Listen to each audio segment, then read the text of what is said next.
Welcome to our KRA, Kentucky Reading Association, presentation on running records, getting the most from your running records.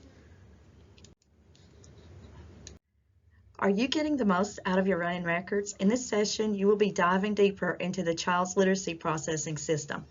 Running records are an important tool for planning your next steps in the child's series of lessons. This presentation is geared toward teachers who already know how to take and analyze a running record. Most of us know about universal screeners, and they're like a thermometer. They tell us there's a problem, but not what it is. So that's where running records come into play. My name is Dana Duff. I'm from Kentucky Valley Educational Cooperative in Hazard, Kentucky. I'm a reading recovery teacher leader since 2005. Hello, I'm Christy Hicks. I work here at Kentucky Valley Educational Cooperative as well. I've been a teacher leader for reading recovery at KVEC for about 3 years, since 2016. Hello, I'm Pam Sloan. This is my third year as a teacher leader here at Kentucky Valley Educational Cooperative. And we can't do a running records program without mentioning Mari Clay. Mari Clay made a lasting contribution to early literacy teaching. She gave us running records, which gives us a standard coding system for capturing what young readers say and do while they're reading text. Often we take running records throughout the year to monitor progress, but that's not the only purpose for running records.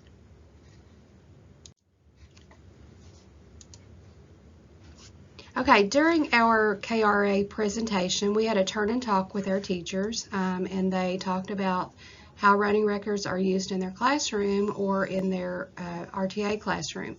And some of the answers were that they look at those to analyze the child's processing system and use those in their lesson plans for the next day.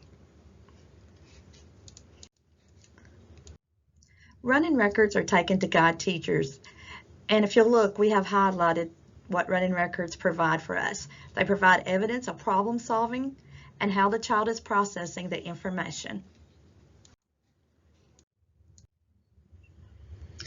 Mari Clay expressed that there's a model of the reading process. You know, reading involves message expressed in language. It also involves the conventions used in print language.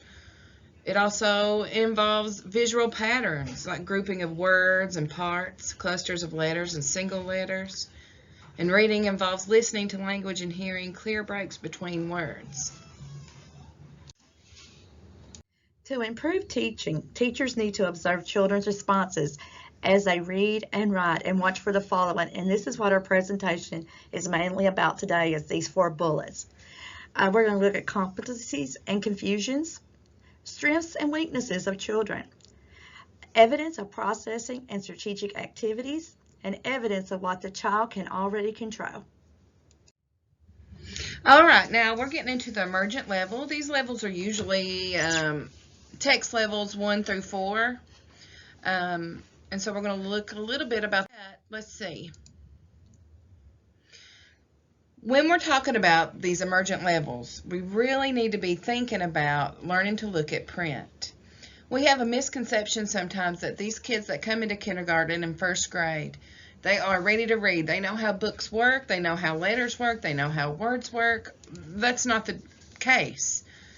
And Mari tells us that the child must learn to attend some features of print, follow the rules about direction, going from left to right. And it also says there at the end too. And also that words are in a line of sequence. They can't just pick and choose. And again, attend to letters in a word from left to right. She warns us here that a child's progress should not be delayed by undue attention to directional or locating problems. If such problems do exist, fix them early. If not, guess what? It's going to interrupt your progress. You had to come back. And that hinders the acceleration of that child. So what I wanted to show you now are these levels of text level books, and I want you to look at the text on them, and I'll show you the differences in those. So here we got a level 1. It's Horse Colors by Mia Colton, Mary Ruth Books. And as you can see here, the horse is gray is one line of words. On page 8 you see it, that's it as well. And it's very repetitious.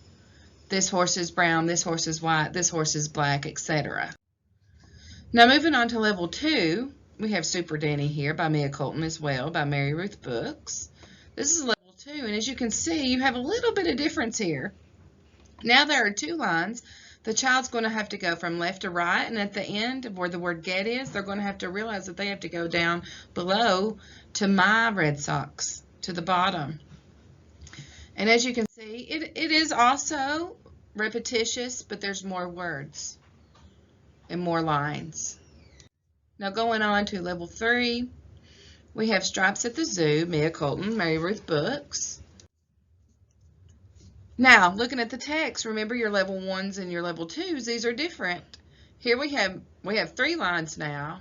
We have introduced quotation marks, commas, a different structure pattern, black, white, and let's see, let me show you the next page. And here you can see it as well. I have stripes on my tail. It's a little still repetitious, so there are similarities, but there's still a lot of text features that you're going to have to look at that structure of that book. Now looking at level 3, this was a running record that I'd done with a child. And so this one is Where's My Tooth? It's by Roseanne Lansnick Williams. It's by Creative Teaching Press that published it. And as you can see, look at the structure, and I'll show you the running record in just a moment. Where's your tooth? Asked Dad. Is it under the pillow?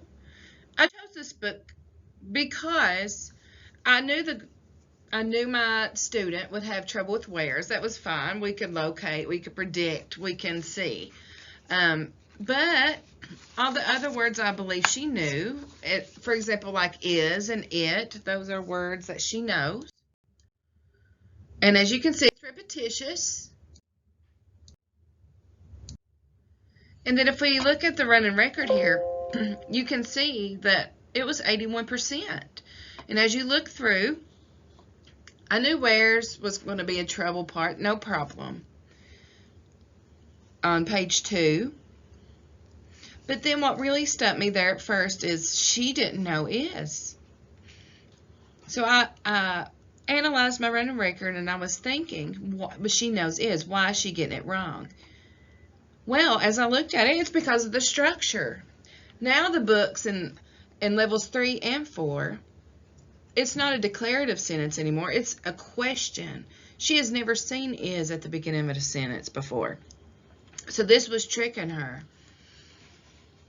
And by digging deeper into my running record, I was able to reach that decision. So here we are on level 4, Shark in a Sack.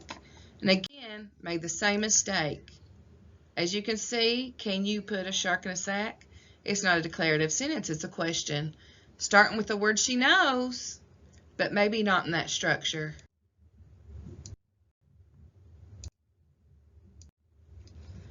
And there you go. There's your evidence. There's your proof. She knows can, but not in that structure.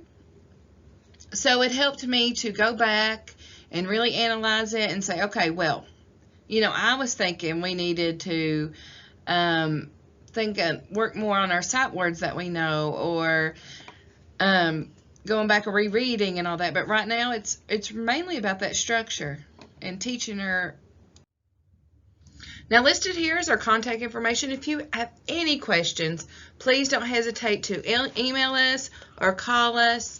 They're at the number at the bottom of the screen, and we can answer any questions that you have pertaining, you know, to reading recovery. And I also like to mention the Holler is a place that KVEC has for digital media and articles and all the things that's going on in South and Eastern Kentucky. Holler at you later.